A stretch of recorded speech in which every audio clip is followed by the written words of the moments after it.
안녕하세요. 여러분들의 건강한 삶을 응원하는 건강한 자유를 찾아서입니다.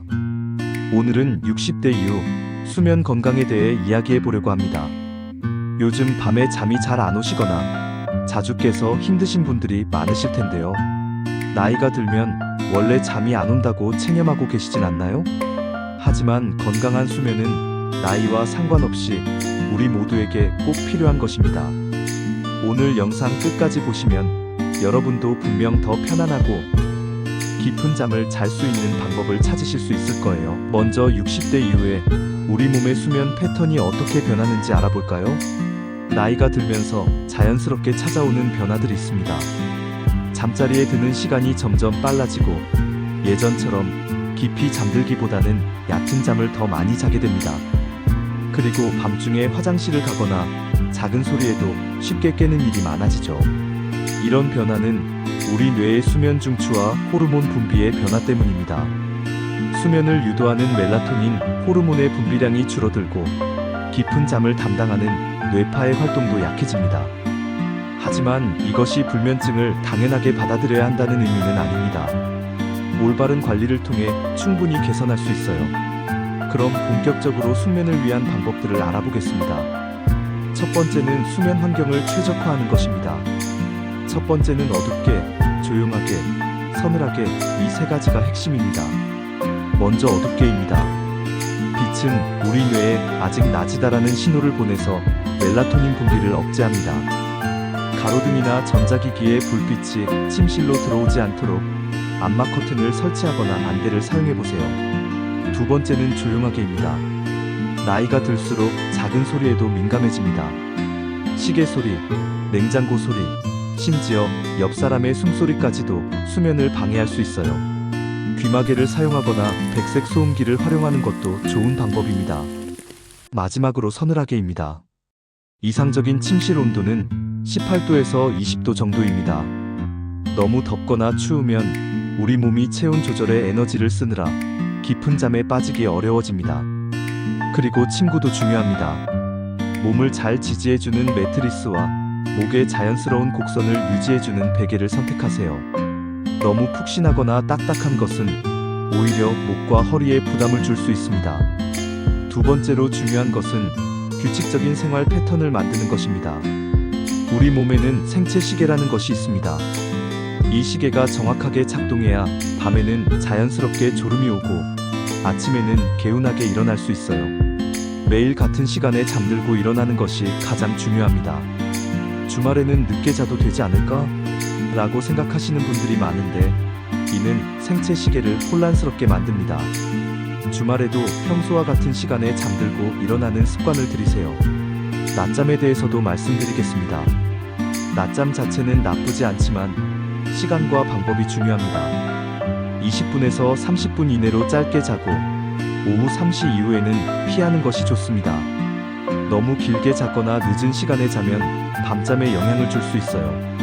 만약 낮에 너무 졸리다면 잠시 의자에 앉아서 눈만 감고 쉬는 것도 도움이 됩니다. 완전히 잠들지 않아도 휴식 효과를 얻을 수 있어요. 세 번째는 잠들기 전 루틴을 만드는 것입니다. 우리 몸에게 이제 잘 시간이야 라는 신호를 주는 거죠.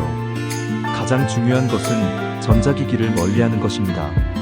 스마트폰, 태블릿, TV에서 나오는 블루라이트는 멜라토닌 분비를 억제해서 잠이 오지 않게 만듭니다. 잠들기 최소 1시간에서 2시간 전에는 이런 기기들을 사용하지 마세요.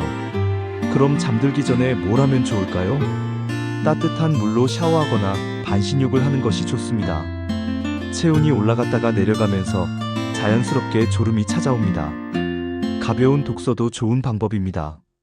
단, 종이책으로 읽으시고 너무 흥미진진한 내용보다는 평온한 내용이 좋습니다. 시나 에세이, 명상 관련 책 등을 추천합니다. 클래식 음악이나 자연의 소리 같은 잔잔한 음악을 듣는 것도 도움이 됩니다. 심박수를 안정시키고 마음을 편안하게 만들어줍니다. 간단한 스트레칭이나 호흡법도 효과적입니다. 침대에서 할 수 있는 가벼운 목과 어깨 운동, 복식 호흡 등으로 몸의 긴장을 풀어보세요. 네 번째로 낮 생활이 밤잠에 어떤 영향을 미치는지 알아보겠습니다. 운동부터 말씀드릴게요. 규칙적인 운동은 수면의 질을 크게 향상시킵니다. 하루 30분 정도의 가벼운 걸음이나 체조만으로도 충분해요. 하지만 주의할 점은 잠들기 3시간에서 4시간 이내에는 격렬한 운동을 피하는 것입니다. 운동으로 인해 몸이 각성 상태가 되면 잠들기 어려워집니다. 아침 운동을 특히 추천합니다. 아침에 운동하면 하루 종일 활력이 넘치고 밤에는 자연스럽게 피로감이 찾아와 잠들기 쉬워집니다. 햇볕 쬐기도 중요합니다. 특히 아침 햇볕은 우리 몸의 생체 시계를 재설정하는 역할을 합니다. 기상 후 1시간 이내에 10분에서 20분 정도 햇볕을 쬐면 밤에 멜라토닌이 제때 분비되어 잠이 잘 옵니다. 식습관에 대해서도 말씀드리겠습니다. 카페인은 오후 2시 이후에는 피하는 것이 좋습니다. 커피는 물론이고 녹차, 초콜릿, 콜라 등에도 카페인이 들어있어요. 카페인의 각성 효과는 6시간에서 8시간 정도 지속되므로 생각보다 오래갑니다. 알코올에 대한 오해도 풀어드리겠습니다. 술을 마시면 일시적으로 잠이 잘 오는 것 같지만 실제로는 수면의 질을 크게 떨어뜨립니다. 알코올은 깊은 잠을 방해하고 새벽에 자꾸 깨게 만듭니다. 또한 이뇨 작용 때문에 화장실을 더 자주 가게 되죠. 저녁 식사는 잠들기 3시간 이전에 마치는 것이 좋습니다. 늦은 시간에 음식을 먹으면 소화 때문에 몸이 활동 상태를 유지해 잠들기 어려워집니다. 이런 노력에도 불구하고 개선되지 않는다면 전문의 상담이 필요할 수 있습니다. 3개월 이상 불면증이 지속되거나 하루에 7시간에서 8시간을 잤는데도 계속 피곤하다면 수면 클리닉을 방문해 보세요. 특히 수면 무호흡증을 의심해 볼 필요가 있습니다. 코골이가 심하거나 잠을 자다가 숨이 멎는 것 같다는 가족의 지적이 있다면 또는 아침에 일어났을 때 입이 바싹 마르거나 두통이 있다면 검사를 받아보시기 바랍니다. 또한 하지불안 증후군, 주기성 사지운동장애 등도 60대 이후에 흔히 나타나는 수면장애입니다. 다리가 불편해서 잠을 못 잤거나 자면서 다리를 자꾸 움직인다는 말을 듣는다면 전문의와 상담하세요.